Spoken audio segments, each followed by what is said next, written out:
Bueno, Shabbat Shalom. Hoy es un Shabbat muy especial. Saludos desde Caracas. Estamos bien, estamos muy bien, gracias a Dios. Esta parashá de este sábado se llama Shmot.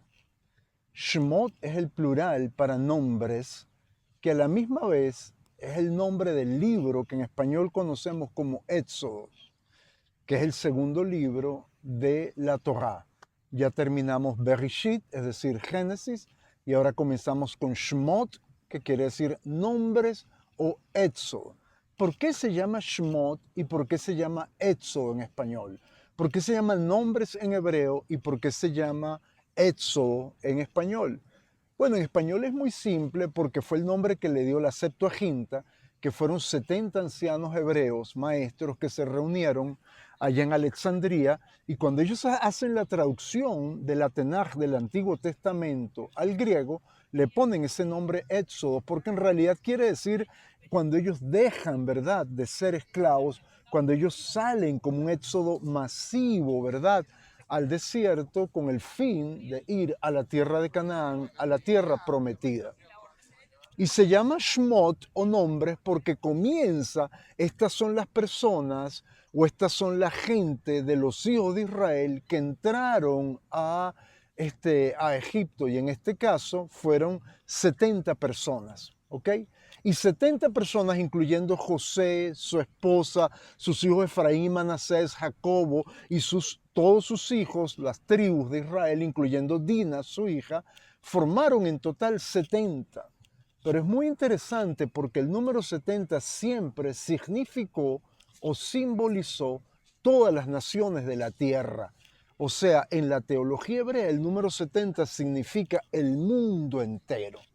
Pero vamos ahora a esta parashá que se llama Shmot, que se llama Éxodo, que se llama Nombres. Y comienza simple y llanamente con la historia de Moshe o la historia de Moisés. Y es la historia de Moisés porque el faraón, perdón, Ramsés, él quería matar a todos los niños hebreos porque se habían multiplicado muchos. Y cuando él vio que esto comienza a suceder, él hace lo mismo que años después hizo un tetrarca, un rey, un títere, un fantoche, una marioneta que se llamó Herodes, que también mandó a matar a todos los varoncitos recién nacidos de Israel, en este caso de la ciudad de Betlehem, de Belén, y la familia del Mesías se tuvo que esconder en Israel.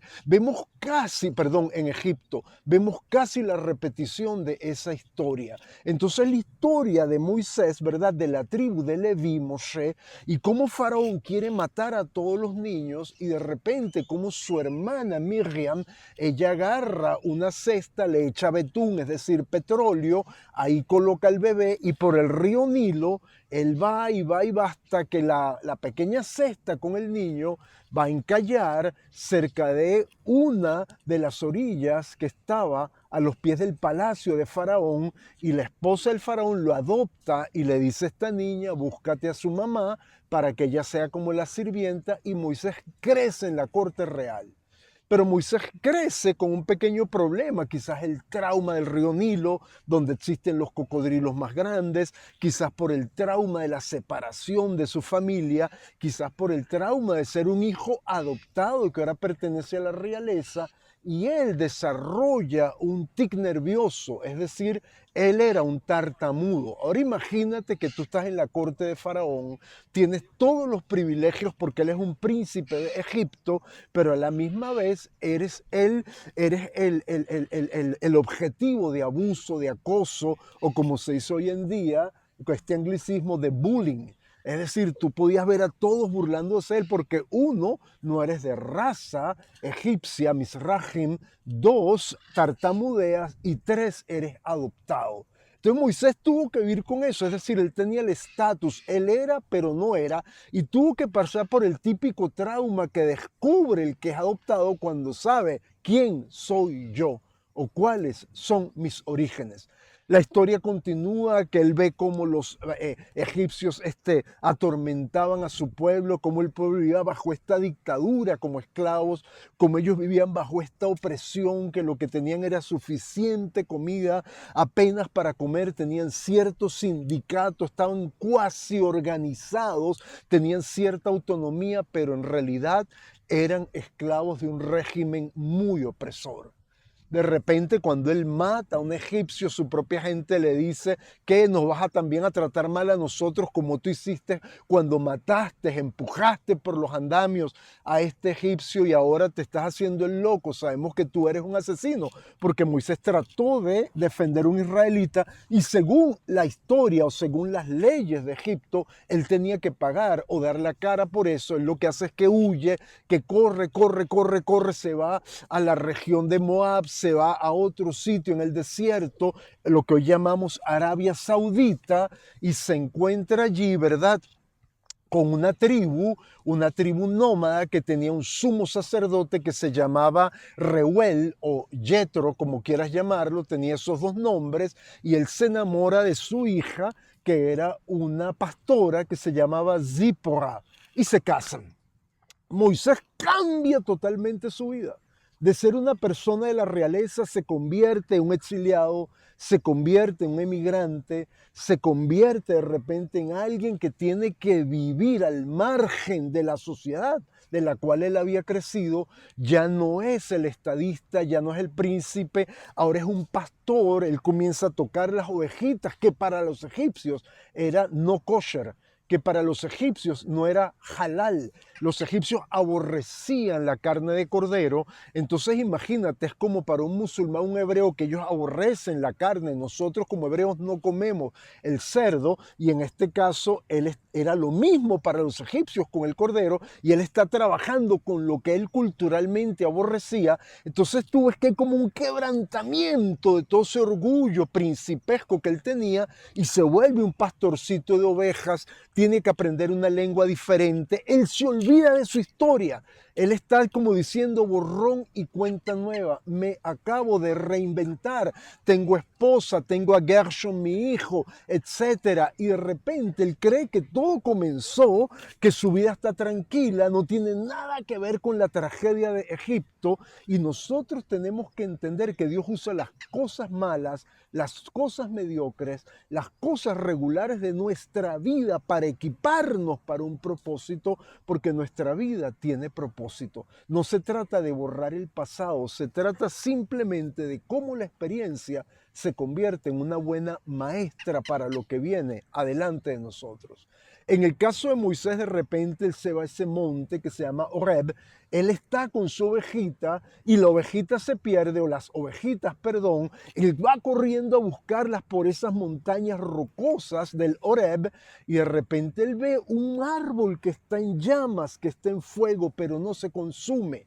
Y eso no es un milagro, porque ese tipo de incendios, ese tipo de igniación ocurre en Australia, en California, en Grecia, en Portugal, todos los años debido a esos veranos tan secos. Entonces no es un milagro ver un bosque que de repente se incendia, que prende fuego durante el verano. El milagro es que ese arbusto comienza a hablar. Oye, si tú ves un árbol hablando, yo me paro y digo, ¿qué está sucediendo aquí? Y el árbol agarra y lo llama por su nombre, le dice Moshe, Moshe, Ani el Elohim, yo soy el Dios de Abraham, Isaac y Jacob.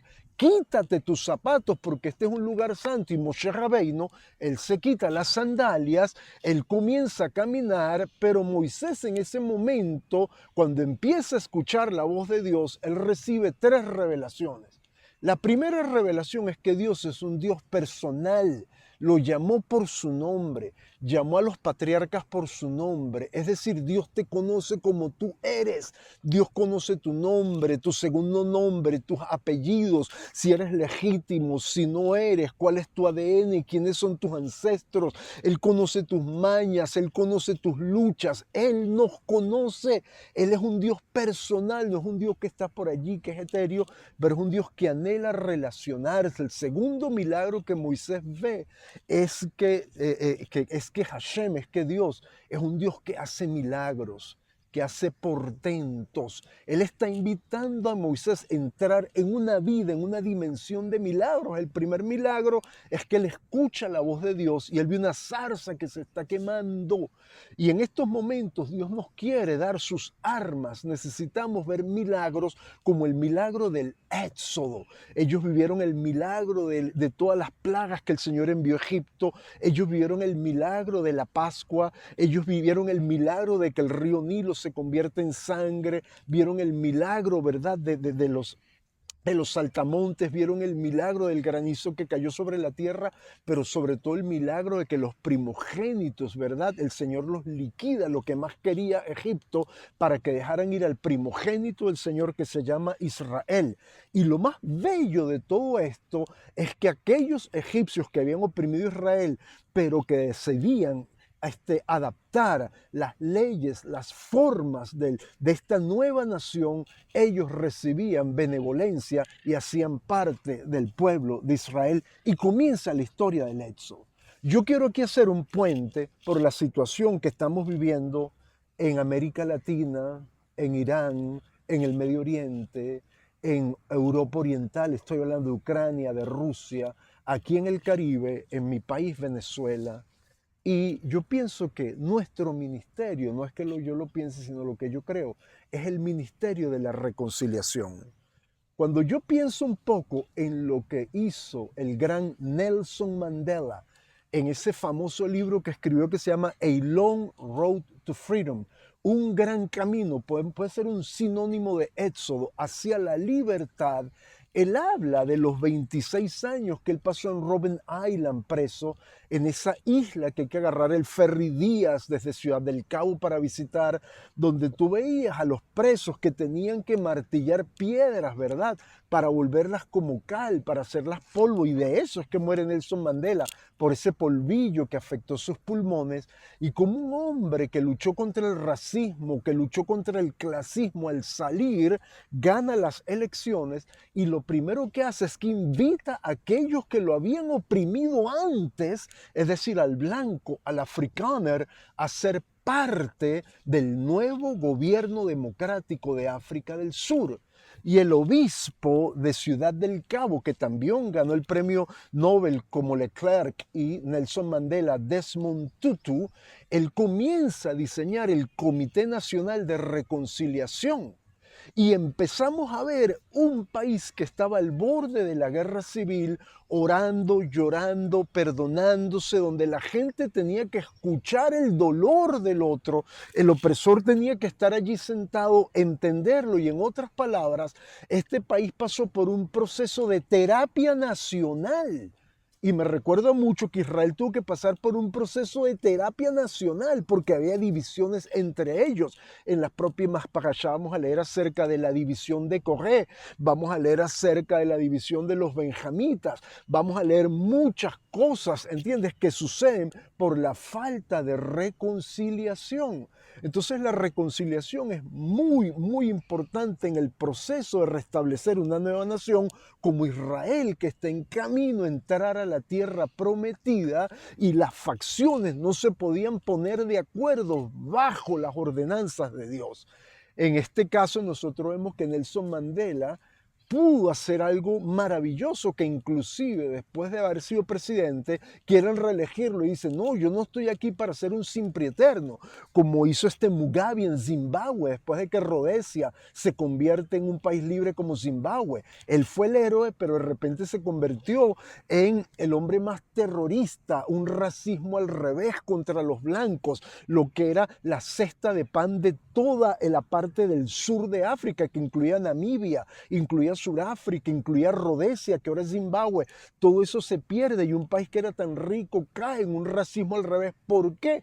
Porque no supieron hacer una terapia nacional. No pudieron trabajar como se hizo en Sudáfrica, donde estaban los Zulus, donde estaban los Xhosa, donde estaban los afrikaners, que son los blancos de origen holandés, donde estaban los ingleses. Era un país muy dividido, y el dolor, la mancha de Sudáfrica se llama el apartheid, apartheid, es decir, el racismo, pero la bendición de Sudáfrica cuando algo es redimido se llama la reconciliación. Y ellos se convierten en la nación arcoíris, al punto que su himno nacional se canta en 3 lenguas. Comienza con Nikosisikelele África, que Dios bendiga a África. Nikosisikelele África. Después canta en afrikaans, después canta en inglés. Y Sudáfrica se convierte en el ejemplo de que sí es posible vivir en la unidad, no la uniformidad, porque la uniformidad lo que crea es clones. Estoy hablando de unidad en diversidad. Y esa es la belleza de esta parashá, que eran diferentes tribus con diferentes tradiciones de clanes, con sus propias pero Dios quería unificarlos, darles identidad religiosa, adoración a Hashem, al Dios único, identidad geográfica, la tierra de Canaán, identidad lingüística, el hebreo, identidad jurídica, la Torá. El Señor le da todos los elementos para que ellos sean una nación. Y en estos momentos, aquí en Caracas, en Venezuela, esa es mi oración para nosotros, que nosotros todos como venezolanos abracemos ese llamado, que es el llamado de ser puentes de reconciliación, puentes para unir, para abrazar, para sanar. Y hay pasos. Hay pasos como escuchar el dolor, hay pasos como poder expresar el dolor, hay pasos como llorar, hay el paso del perdón, hay el paso de la confesión, hay el paso de la justicia, de la amnistía, hay el paso de trabajar juntos, hay el paso de la unidad. No es algo que es tan simple, pero que no es imposible. Y en estos momentos mi llamado y mi oración es para que este éxodo, que ha sido de una manera centrífuga o centrípeta, pero ha habido un éxodo, ahora sea el momento de unirnos a través de ese mensaje que dice: Venezuela es luz a las naciones y naciones van a venir a Venezuela para de aquí ir a Venezuela, para llevar el amor, la paz, pero sobre todo la esperanza de que sí podemos ser mejores ciudadanos, que sí podemos servir y llevar esa alegría que nos caracteriza, pero sobre todo la verdad de que hay un Dios que nos ama, de que hay un Dios que reconstruye y que hay un Dios que perdona y hace que todas las cosas sean nuevas. Si alguno está en el Mesías, dice uno de los libros del Berit Hadashah que escribió el Rabbi Shaul a la gente de Corintios, es una nueva criatura. Las cosas viejas pasaron, he aquí todas son hechas nuevas. Es como el milagro de la metamorfosis, es como la oruga que se convierte en una mariposa, para decirte lo más simple, es como una serpiente se convierte en un cisne. Algo que ni Tchaikovsky sonó, algo que es bello, es lo que viene para cada uno de nosotros. Él es esperanza, Él es nuestra ancla. Y bueno, que el Señor nos dé esa revelación de que Él es un Dios personal, que Él es un Dios que aún hace milagros en tu vida y en la mía, y que es un Dios que también nos quiere liberar de nuestros propios temores, de nuestras propias sombras o de cualquier temor. Que Dios te bendiga y Shabbat Shalom.